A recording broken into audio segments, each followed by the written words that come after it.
Nesse vídeo vamos falar sobre os capítulos 5 a 7, 5, 6 e 7 de 2 Reis. E a nossa pergunta no último vídeo foi que se, baseado no Velho Testamento, podemos dizer que Deus não amava só Israel, mas ama todas as nações. E o que me chocou na leitura dessa vez é no capítulo 5, versículo 1, diz que por meio de Naamã, chefe do exército do rei da Síria, que era um grande homem diante do seu senhor, por ele o Senhor dera livramento aos sírios. Então usa o mesmo termo para Naamã que usa para Jonatas, para Davi, que era um homem corajoso e valente, e por eles Deus deu livramento a Israel. E aqui fala que Deus deu livramento para os sírios, por meio de um homem que não era de Israel, era da Síria. Então assim, é muito chocante ver isso no Velho Testamento, que a gente pensa que Deus só gostava de Israel no Velho Testamento. E lembra, eu não sei se você lembra, que Deuteronômio capítulo 2, Moisés fala que Deus matou os gigantes diante de Moabe, Amon, os filisteus. Assim, ele fala de vários outros povos que Deus deu terra para eles, como ele ia dar a terra para Israel. Depois você pode conferir no capítulo 2 de Deuteronômio que Deus livrou alguns outros povos, Moabe, Amon e alguns outros povos, não me lembro, Edom. Ele livrou eles e deu terra para eles, assim como deu para Israel. Então isso é muito chocante ver que Deus não ama só Israel, mas Deus tem amor por outros povos. E eu queria ler somente um texto aqui, Paulo pregando em Atenas, e ele fala sobre essa questão aqui, Atos 17, e no versículo 26 ele diz: "E de um só fez todas as raças dos homens para habitarem sobre toda a face da terra, determinando-lhes os tempos já dantes ordenados e os limites da sua habitação." Então Deus ordenou todas as raças dos homens e definiu os tempos e os lugares para eles morarem.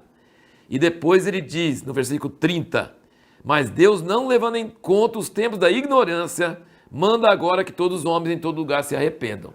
Então Deus nunca deixou de amar todas as nações. E ele deu livramento para a Síria através de Naamã.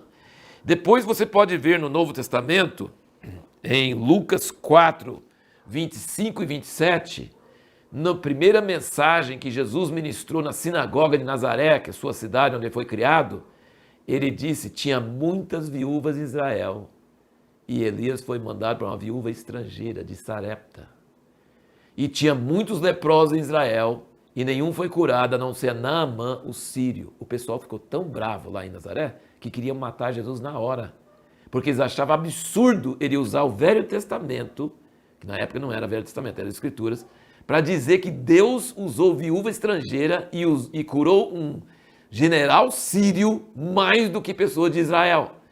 Então lembra que quando Deus falou com Abraão: "Eu vou usar vocês para abençoar todas as famílias da terra." Deus nunca amou mais Israel, achou que Israel era o xodó dele e que não gostava das outras nações. Ele estava dizendo: "Eu vou escolher Israel de uma forma especial para alcançar todas as nações." Mas nós temos essas dicas, mesmo no Velho Testamento, que Deus usa pessoas de outras nacionalidades. E aí seguimos para a história de Naamã, que Jesus fez referência. Então é uma história importante, que Jesus conhecia, essa história de Elias, Eliseu e Naamã e aquela viúva de Sarepta. Então Naamã chega lá e ele pensa na mente dele que Eliseu vai sair da casa dele. O general da Síria chegou aqui, né? Chegou um monte de presente. E aí ele pensou: ele vai sair, vai colocar a mão sobre mim e vai invocar o nome do Deus dele, e aí eu vou ser curado. E Eliseu nem sai para atender o cara. Ele manda um servo assim: vai banhar 7 vezes no Jordão. Ele ficou bravo. Que desrespeito, que desfeita, que coisa absurda. Mandar eu tomar banho no Jordão? Tem rios no Damasco muito melhores, mais bonitas. Aí o servo de Naamã falou assim: "Senhor, se ele tinha mandado você fazer uma coisa difícil, você ia fazer, não ia? Então faz uma coisa simples que ele está falando. Vai lá e obedece." E Naamã se humilhou. Primeiro ele se humilhou para ouvir a escrava israelita que estava na casa dele, a menina que falou que tinha um profeta que podia curar ele. E segundo, ele humilhou para ouvir os servos dele e obedeceu. Ele foi lá, banhou, se abaixou 7 vezes, mergulhou 7 vezes no Rio Jordão e foi curado na hora. E voltou tão cheio de gratidão. E aí Eliseu sai mesmo para encontrar com ele E ele quer dar presente para Eliseu. Eliseu falou, não quero receber nada. E aí ele falou assim, agora, o mesmo homem que falou que os rios de Damasco era melhor que o Rio Jordão, desprezou o Jordão, agora ele falou assim, mas me dá 2 cargas de terra para levar numa mula para a Síria. Para que ele queria essa terra? Eu creio que era fazer um altar.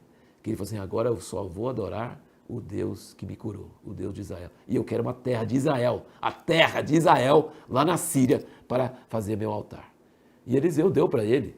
E ele falou assim, mas Deus me perdoa, porque eu vou ter que estar com o meu Senhor. Ele entra na casa do Deus falso e eu vou ter que me abaixar com ele. Mas eu não estou baixando por dentro, eu estou baixando só para obedecer meu rei. E Eliseu falou assim, vai em paz, vai em paz. Não era correto um israelense abaixar para um ídolo.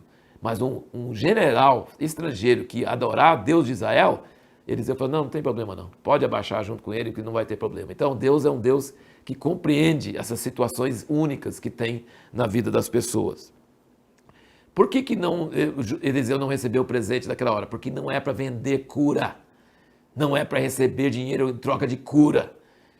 E aí Geazi achou que o Eliseu estava sendo ridículo. Ele perdeu tudo, ele perdeu uma oportunidade, perdeu um dinheirão, perdeu coisas. Aí ele foi atrás e achou que Eliseu não ia ver ele. Eliseu via tudo. Se Eliseu viu Elias ser levado, que era uma coisa de pós-graduação profética, imagina se ele não ia ver. Ele viu Geazi. Quando Geazi voltou todo assim, onde você foi? Não fui em lugar nenhum. Ele falou, meu espírito não foi com você? A lepra de Naamã vai pegar você. E pegou nele e saiu da presença dele. Que coisa séria, que coisa perigosa, coisa terrível.